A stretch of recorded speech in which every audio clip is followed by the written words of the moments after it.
Assalamualaikum warahmatullahi wabarakatuh.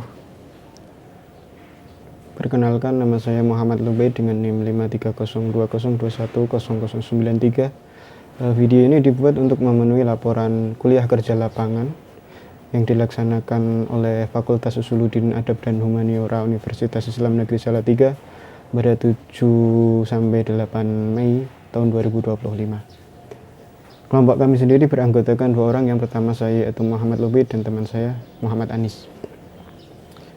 Kuliah kerja lapangan yang dilakukan oleh Fakultas Usuluddin Adab dan Humaniora sendiri dilaksanakan yang pertama yaitu pada Departemen Antropologi Fakultas Ilmu Budaya Universitas Gadjah Mada. Kemudian yang kedua adalah Pondok Pesantren Krapyak. Maka yang pertama adalah yaitu pemaparan laporan mengenai kuliah kerja lapangan di Departemen Antropologi Fakultas Ilmu Budaya Universitas Gadjah Mada. Departemen Antropologi Fakultas Ilmu Budaya UGM sendiri berdiri pada tahun 1964, yang mana departemen ini memiliki 19 dosen dan juga tenaga kependidikan 4 orang. Visi dan misi dari departemen ini sendiri adalah mengembangkan kajian antropologi yang kritis, inklusif, reflektif, dan juga emansipatif. Kritis sendiri ini memandang bahwasannya perangkat sosial dan budaya manusia selalu cekak guna menyelesaikan persoalan dan tantangan kehidupan. Dalam kondisi itu, maka fakta sosial, konsep, dan teori tidak bisa diterima sebagai hal permanen dan harus dihadapkan pada telaah paradigmatik yang tanpa henti. Kemudian visi dan misi yang kedua adalah antropologi yang bersifat inklusif.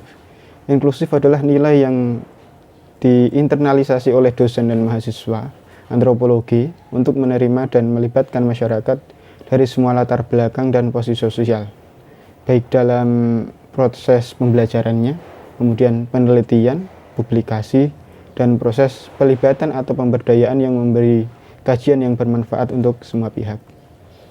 Kemudian antropologi itu bersifat visinya adalah Fakultas Ilmu Budaya UGM mengembangkan kajian antropologi yang bersifat reflektif, dengan bermakna bahwasannya kajian antropologi UGM tidak hanya ditujukan untuk membangun pemahaman mengenai objek material, tetapi juga menumbuhkan kesadaran akan posisi epistemologis dan paradigmatis objek dan sekaligus pengkaji. Kemudian visi dan misi yang terakhir adalah mengembangkan kajian antropologi yang bersifat emansipatif. Emansipatif artinya di sini adalah kerja akademik di Departemen Antropologi UGM juga merupakan upaya pemerdekaan dan pemanusiaan, mengingat bahwasannya antropologi Indonesia berkembang sebagai bagian dari ikhtiar rakyat subjek postkolonial untuk mengisi kemerdekaan dan meraih harkat kemanusiaannya. Departemen Antropologi Fakultas Ilmu Budaya UGM sendiri mempunyai 3 program studi. Yang pertama adalah Prodi S1 Antropologi Budaya, kemudian S2 Magister Antropologi, dan yang ketiga adalah S3 Doktor Antropologi. Ketiga prodi itu memiliki materi kurikulum terintegrasi, artinya kurikulum antara prodi S1, S2, dan juga S3 merupakan satu kesatuan. Akan tetapi 3 kurikulum itu dipisahkan karena masing-masing memiliki kompetensi lulusan yang berlainan. Akan tetapi ketiga dari prodi tersebut masih sebagai satu kesatuan. Maka dalam hal ini kurikulum S1 menjadi fondasi kurikulum S2 dan juga lulusan S1 memiliki fondasi yang kuat untuk meneruskan studi pada jenjang S2 atau Magister Antropologi. Nah, dengan membagi prodi Departemen Antropologi ke dalam 3 prodi secara berjenjang, maka setiap jenjang ini sendiri mempunyai arah studi yang berbeda. Tentu saja bukan hanya studi, akan jadi kompetensi lulusan juga yang berbeda. Program studi S1 sendiri menyajikan pendidikan tentang manusia dan kebudayaan yang bersifat fundamental dan elementer. Artinya pendidikan diarahkan mampu mengidentifikasi dan menggambarkan berbagai fenomena kebudayaan yang ada di berbagai setting dan konteks geografis, sosial, politik, dan juga sejarah. Program studi S1 Antropologi ini memberikan pengetahuan dan skill dasar sebagai antropologi profesional, sehingga target dari program studi S1 adalah menghasilkan lulusan yang memiliki kompetensi tinggi dalam melakukan penelitian antropologi, sehingga alumni dari Prodi S1 ini mampu membuat karya etnografi yang bersifat deskriptif.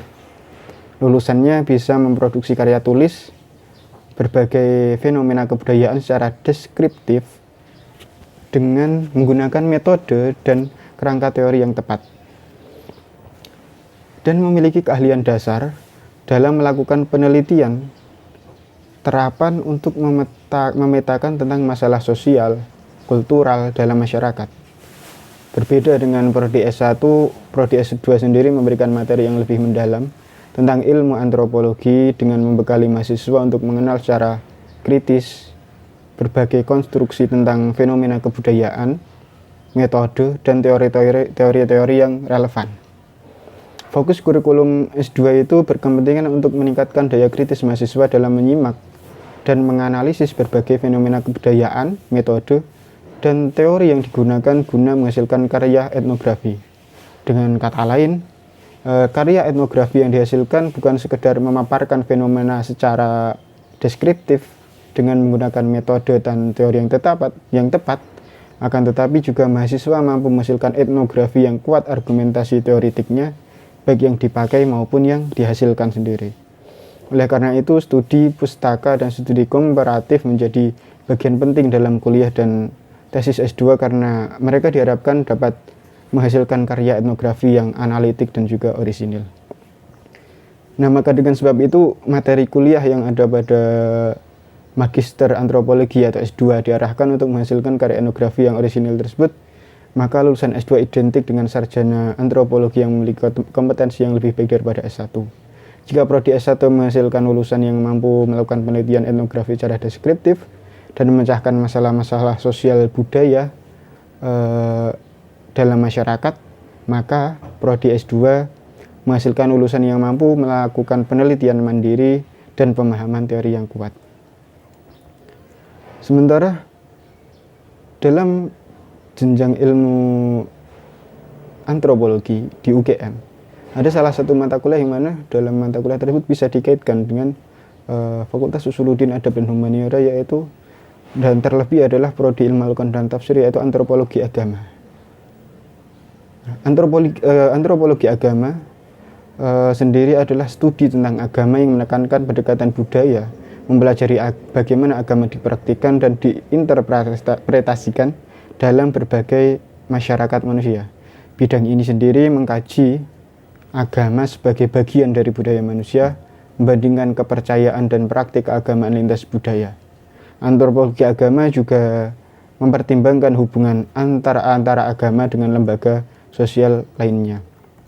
Sementara antropologi agama di Departemen Antropologi Fakultas Ilmu Budaya Universitas Gadjah Mada atau UGM adalah mata kuliah yang memperkenalkan pendekatan antropologis dalam memahami fenomena agama di berbagai masyarakat.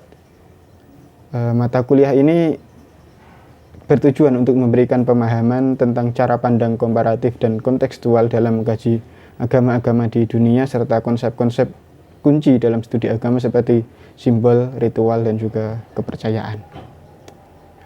Mungkin itu pemaparan mengenai laporan kunjungan kuliah kerja lapangan pada Departemen Antropologi Fakultas Ilmu Budaya Universitas Gadjah Mada. Kemudian yang kedua adalah laporan mengenai kuliah kerja lapangan pada Pondok Pesantren Krapek yang akan disampaikan oleh teman saya, yaitu Muhammad Anis. Cukup sekian dari saya akhiri. Wassalamualaikum warahmatullahi wabarakatuh. Assalamualaikum warahmatullahi wabarakatuh. Nama saya Muhammad Anis, NIM 53020210116, dan saya di sini ingin menyampaikan laporan tentang KKL yang kemarin di Pondok Pesantren Krapyak Al Munawir, atau yang lebih dikenal dengan Pondok Pesantren Krapyak. Jadi Pondok Pesantren Krapyak itu didirikan oleh Kiai Haji Muhammad Munawir pada bulan November tanggal 15 di tahun 1911. Jadi awal pondok ini bernama Pondok Pesantren Krapyak. Kemudian ditambah nama Al-Munawir untuk mengenang pendirinya, yaitu Kiai Haji Munawir sendiri. Kiai Haji Munawir sendiri dikenal sebagai alim Jawa yang pertama menguasai qiraat sab'ah. Jadi pada pertama awal mula terbangunnya pondok pesantren itu, Kiai Haji Munawir awalnya hanya aktif mengadakan pengajian agama di rumah orang tuanya, yaitu di Kauman Yogyakarta. Namun karena ruang yang sempit, beliau memutuskan untuk pindah ke dusun Krapyak yang berada di luar benteng keraton sebagai tempat berdirinya pondok pesantren.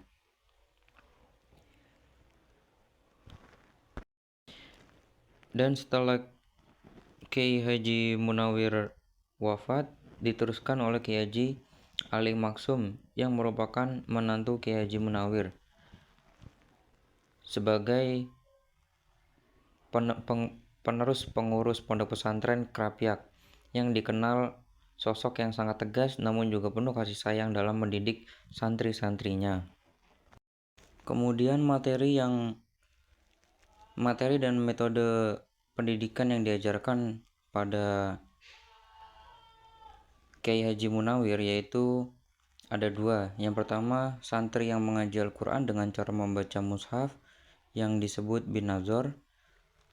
Dan yang kedua, ada santri yang mengaji dan menghafal mushaf disebut bil ghaib. Kiai Haji Munawir memakai metode mushafahah, yaitu santri yang membaca Al-Quran satu persatu di hadapan beliau, dan jika ada yang salah beliau langsung membenarkannya. Kemudian santri langsung mengikuti. Jadi di antara keduanya saling menyaksikan secara langsung. Mungkin itu saja sejarah dari pondok pesantren Krapyak di Yogyakarta. Sebelumnya saya mohon maaf kepada Bapak Nuriansa karena tidak bisa menampilkan gambar diri saya sendiri dikarenakan ada suatu kendala. Terima kasih. Wassalamualaikum warahmatullahi wabarakatuh.